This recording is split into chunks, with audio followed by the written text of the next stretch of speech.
Okay, good morning, everybody. We're going to go ahead and get started. My name is Justin Horing. I'm the ELA Curriculum Coordinator for the district. And again, make sure that your mic is muted. And if you haven't already, join the Pear Deck code on your screen. Go to joinpd.com and then type in code YQXRV. If you happen to get kicked out or something, the code will always be in the top right-hand corner so you can join even if something happens. I'm going to close the code now, but you can still join. The title of our PL today is One Size Doesn't Fit All. And really what we're looking at is how can we use a Tier 1 curriculum that's meant for all students to meet the individual needs of all of our students. So how do we work those two ideas together? The driving question I'd like you to think about as we go throughout our time together is on your screen. How can we design learning experiences that address students' strengths, interests, and needs, and invite student voice and autonomy? How can we do those things? We recognize that those are important things for students as well as teachers, so how can we make sure that we can do those things within our curriculum? Our outcome today, by the end of our time together, analyze examples of differentiation and scaffolding so that you can plan and implement instructional strategies that maximize the achievement of all students within the Tier 1 ELA curriculum. So we're going to talk about what those two ideas are and also look at some examples. You'll be successful at the end of our time together when you can define and provide examples of differentiation and scaffolding for all learners through the lens of pedagogical practices that are embedded within the core curriculum. Before we get into differentiation and scaffolding, I wanted to clarify what we mean by the three-tier instructional model. This visual is from the Indiana Department of Education. And really what we're focusing on here is that bottom level, Tier 1 instruction, where we are using a curriculum and instructing students. It's for all students to receive grade level instruction. And that's designed for all learners and meets the needs of about 80 to 90% of all students. So the driving question again is, how do we meet the needs of the individual students in our classrooms while using a Tier 1 instruction? We do have Tier 2 and Tier 3. I'm not going to spend a lot of time on that today, but just know that that is in addition to the instruction that all students receive. So we're not pulling students out of the Tier 1 instruction so that they can receive that additional support. And as we go from Tier 2 to Tier 3, it's increasing in duration and intensity. So it might be going from small group to individual students who receive that support, and it could be a couple of weeks of support all the way to an entire semester of support. But again, we're focusing on that Tier 1 instruction today. I'd like you to, if you have the Pear Deck on your screen, click on that visual on the right-hand side. It'll open up into a Google Doc, I believe, or a PDF, so that you can see a larger version. And as you're doing that, I wanted to point out this RISE rubric piece that's on your screen. This is another reason why it's important for us to talk about these things, because these are components of the RISE rubric that teachers are expected to know about and understand and be able to do them in their classrooms. So it's important that we all have the same understanding of what these are and how we can use them within the Tier 1 curriculum to meet the needs of our students. Hopefully you've had a chance to open this up in a separate document, and I'm just going to walk you through it really quick, and then we'll break it apart a little bit more. Starting at the bottom, this is where we always want to start, basing our differentiation on student readiness, interests, and learning style. We have to know the students that are in front of us before we can determine how to best meet their needs through differentiation. So we need to know how ready they are for the content. Do they lack the background knowledge or the skills that they need to access the grade level text or standards? What are they interested in? Do they care about what they're doing in class? And how can we tailor what we're doing, what we're teaching, to the needs or interests of our students? And what are their learning styles? What are their preferred ways of learning and engaging in your classroom? Those are all things that are important to students and to teachers as we try to meet their needs. From there, once we have an idea of who our students are and what their needs are, We can differentiate in many different ways, but these are the three primary ways that people talk about differentiation. The first one on the left is differentiated process. That's how students arrive at their learning destination.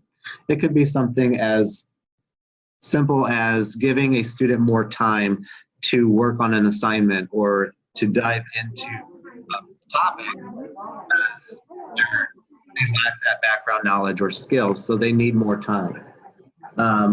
Another way that you can differentiate the process is by giving a student more time who is more interested in that topic. If it's for example, a high ability student who is really interested in the topic, giving them more time to dive deeper and to do independent research, that would be a differentiated process.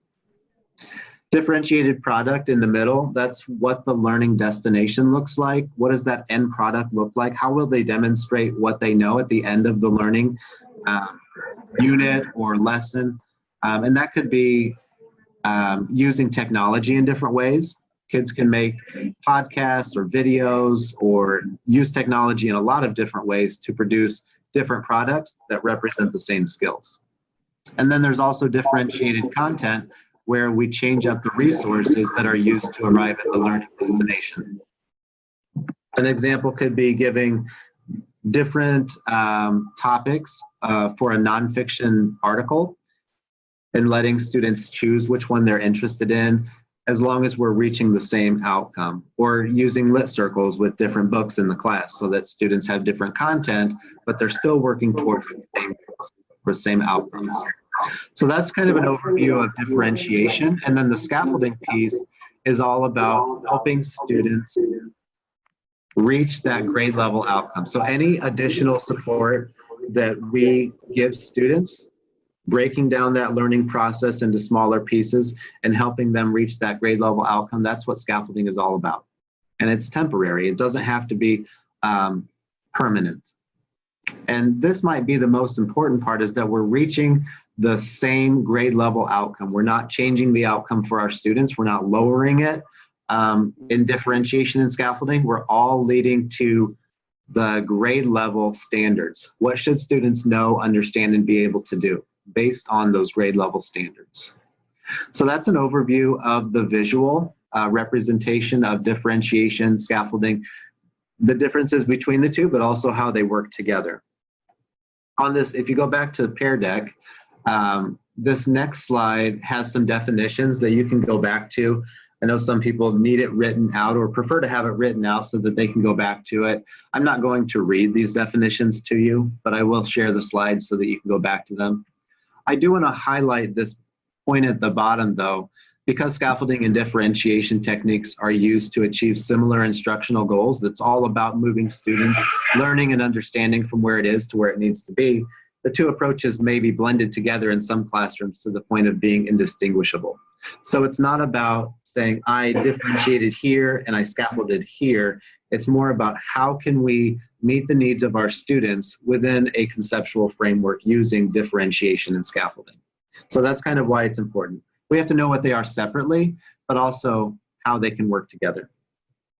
So I've done kind of a lot of talking so far. I'd like you to take some time now to look at the images on your screen and type in the Pear Deck response. How do these two images represent the differences between scaffolding and differentiation? Go ahead and take some time to type, and then I'll share some of your responses with everybody.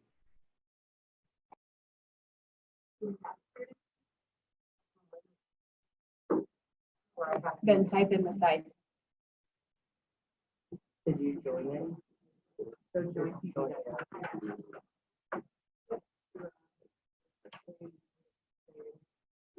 was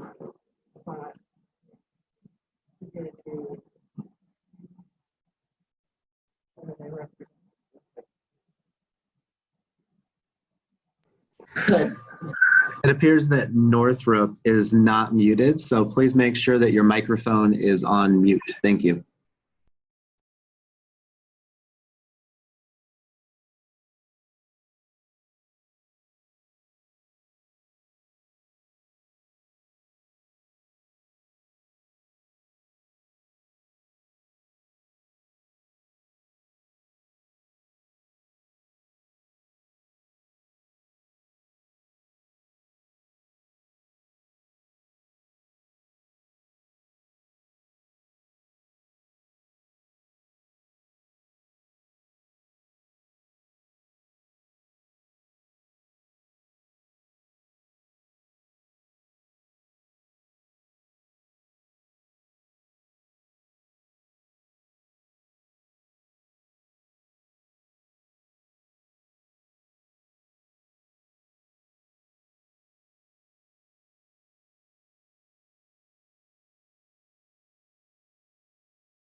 Okay, I'm going to share some of your responses. Thank you for your responses.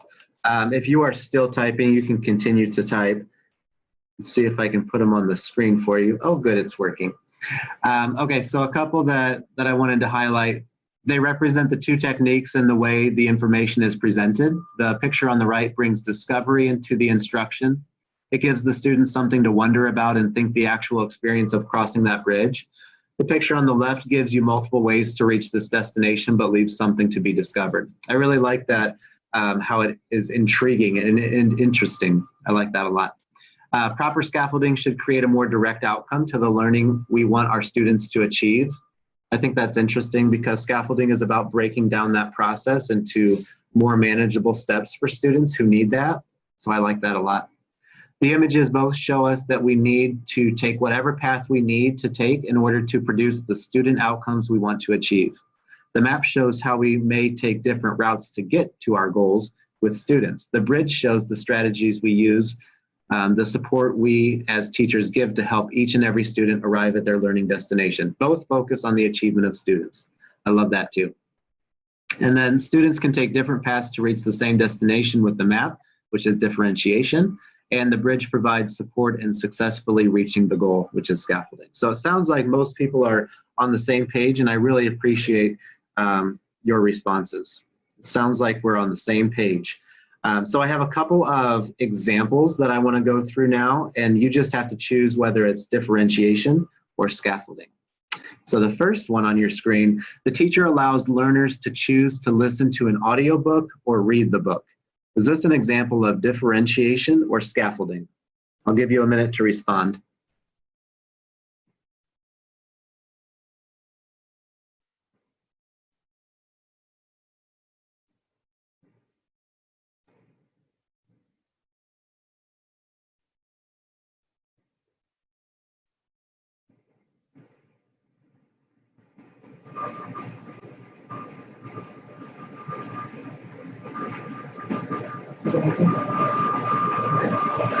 Okay, it looks like most people have had a chance to respond.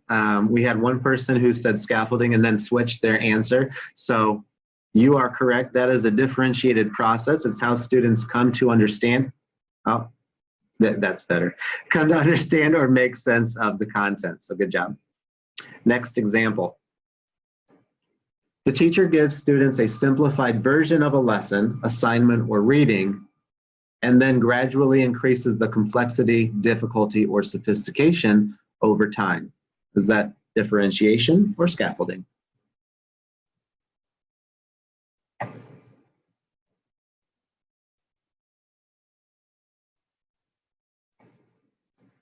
And we have 100% correct on scaffolding. Good job. It is bridging that gap between where students are and where they need to be. And the next example, the teacher gives students an exemplar or model of an assignment that they will be asked to complete. Is that scaffolding or differentiation?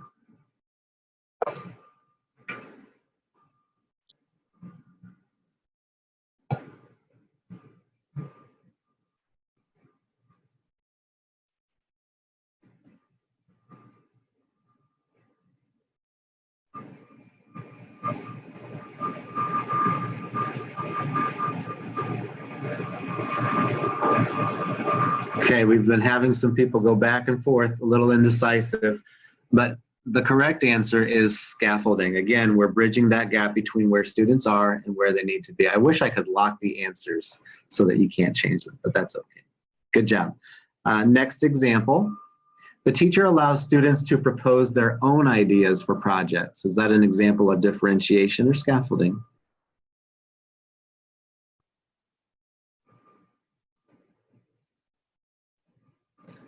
Once again, you are 100% correct. It is differentiated content. What resources are used to arrive at the learning destination?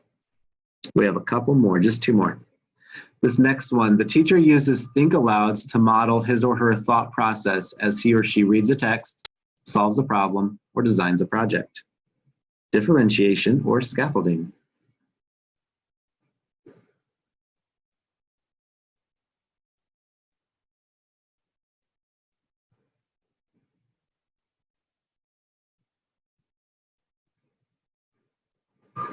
Okay, so we have 43 scaffolding and 5 differentiation. The correct answer is scaffolding because we are taking students, again, from where they are to where we want them to be. And the last one. The teacher describes or illustrates a concept, problem, or process in multiple ways to ensure understanding. Differentiation or scaffolding.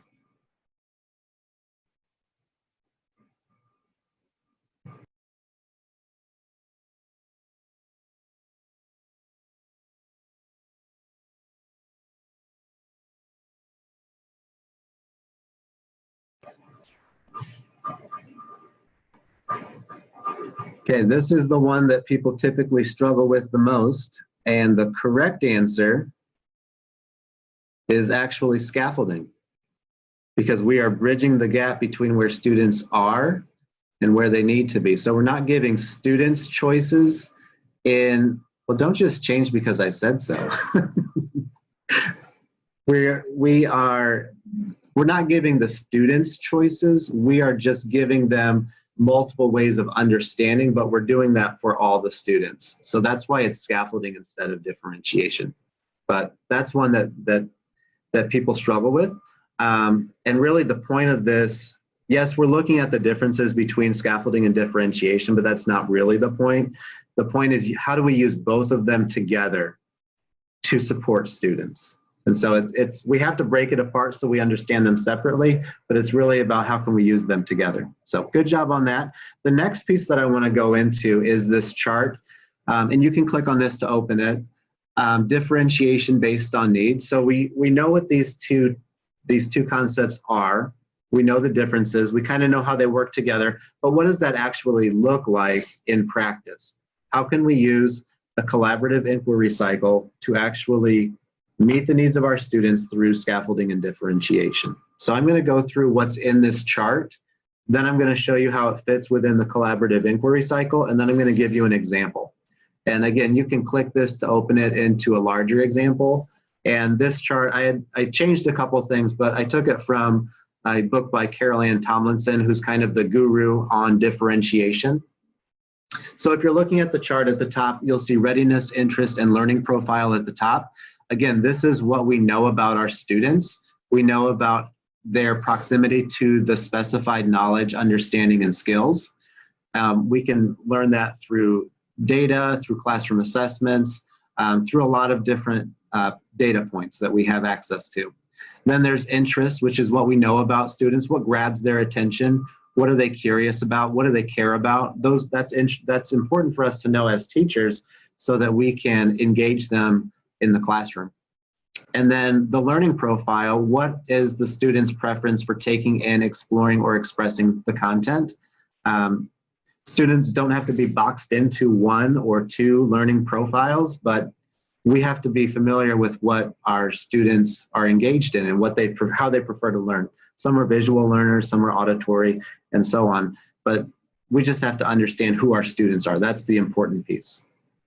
So we start there, and then on the left-hand side, we have content, process, and product with those pieces that we've already talked about. And then inside the boxes, inside the chart, are specific ways that we can meet students' needs with precision. So if we know that our students are bored out of their minds and they're not engaged in class, we might start with this interest column and then differentiate by content, process, or product. So we might choose which one is most appropriate for what we're teaching and then choose something from the boxes. This is not an exhaustive list of ideas. This is just what was in that book, and I added a couple of my own, but this is just a starting point. So I'm going to go back to our slides, the Pear Deck slides, and walk through how this works with the collaborative inquiry cycle that you'll see on the right here. We start with phase 1. I really wanted to emphasize that because we're starting with the needs of our students, and that's the top part with the readiness, interest, and learning profile. So phase 1 is where we assess where students are considering the curriculum expectations and building on student readiness, interest, and learning profile to establish learning goals and success criteria. We have to know our students. We also have to know the curriculum, and it's putting those two together that makes a difference in our students' achievement. Once we know our students, we have done the phase one of assessing, then we move into phase two, which is designing the learning experiences that engage students in acquiring the competencies to meet the learning goals and success criteria. And that's where we choose the most appropriate differentiation strategy based on content, process, and or product.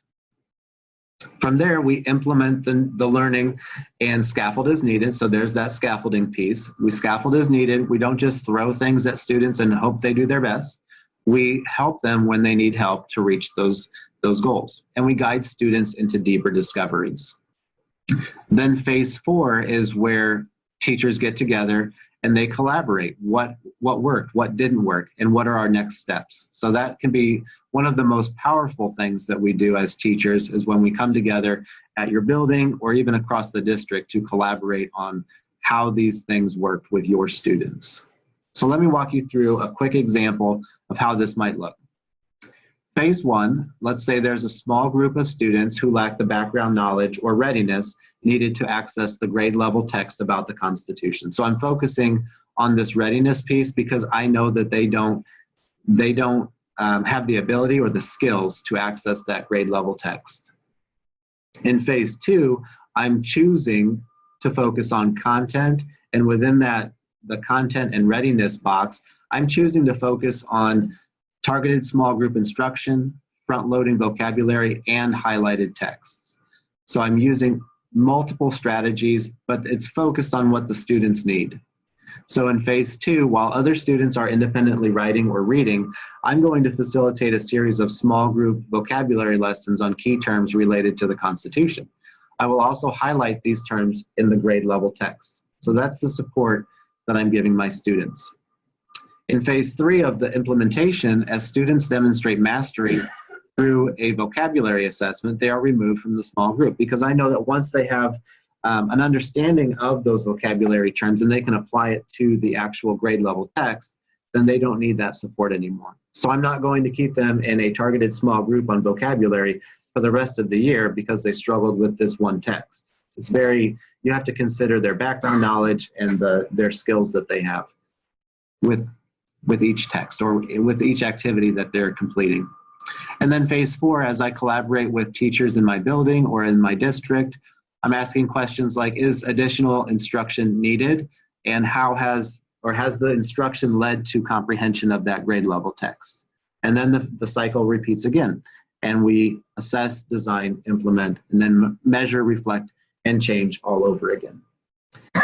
So that's a lot of information. Again, I want to give you some time to look through that on your own and really focus on phases 1 and 2 of the collaborative inquiry cycle of assessing where students are and designing those learning experiences, and answer the question, how can you use this information in an upcoming lesson? How would you use this, what I just talked about, in your own teaching? I'll give you a couple minutes to look through the chart, think, and type your answer.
Okay, thank you for taking the time to put your thoughts into these responses. I'm going to highlight a couple, but there were so many really good ones. So somebody said, I can start by doing an inventory of where my students are at the moment, as well as what area, reading, writing, comprehension, etc. they are currently struggling with the most. I can do this through informal assessments and evaluating recent grades. Then I can go forward with modifying curriculum lesson plans and creating materials that are high interest and come in a variety of formats to allow for differentiation based on student needs. I could allow for choice in the working conditions and allow for student choice with regards to their culminating project. To make sure that students were prepared to read Animal Farm grade 10, teachers front-loaded vocabulary and historical context so students were more prepared to access the text when they began reading. So again, knowing where students had those gaps and filling those gaps. I could use this chart in our upcoming lesson on getting over the wall. I have already assessed the students through our past assignments. I will now provide multiple forms of our journal in order to ensure that all students reach their full potential. So I think those are excellent responses, but there were lots of really good responses. So I really appreciate you thinking through that. The next slide that you'll see on the screen, this is just a visual of the collaborative inquiry cycle and showing how those phases work together. It's the same text that I put on the other slide, but just showing how it is cyclical from phase one, assessing, to designing, implementing, and measuring, reflecting, and changing. And I wanted to show you in this next slide just how it fits with the teaching and learning cycle that we've spent a lot of time with. They're doing the same thing. They're accomplishing the same goals. They're just different representations of change or teaching and learning. So steps 1 and 2 of the teaching and learning cycle kind of fit into that assess piece, and then the rest just kind of flow naturally, where in step 3, we're learning individually and collaboratively through that design process. Phase 3 and step 4 are implementing that new learning, and then phase 4 is the same as step 5, where we are monitoring, assessing, and adjusting practice. So I just wanted to point out that they work together and they're very similar. But what I kind of appreciate about the collaborative inquiry cycle is that it's a little bit simpler. It's one less step, so it's a little bit easier to remember. But again, they achieve the same outcome. This next slide, this visual from Dive into Deep Learning, this is a visual that I like to pull up as frequently as I can because it shows how those proven pedagogical practices are fused together with the emerging innovative practices. We've spent a lot of time in this area with our curriculum writing and revisions over the past 2 years, making sure that we really address all of those through the writing process.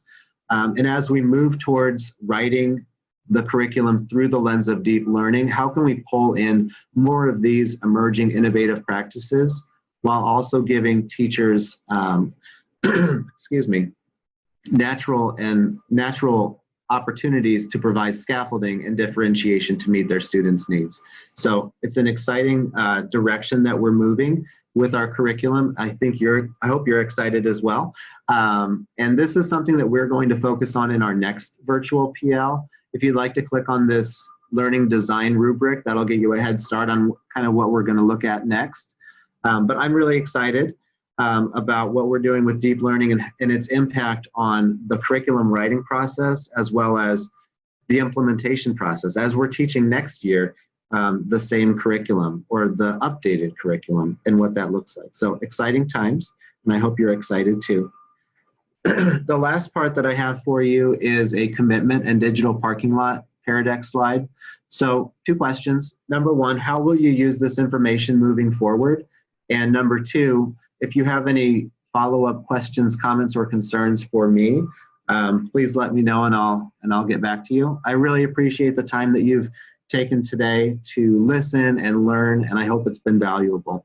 I will post this presentation along with all of the handouts on the LMS so that you can look at it later, as well as the recording if you'd like to listen to it again.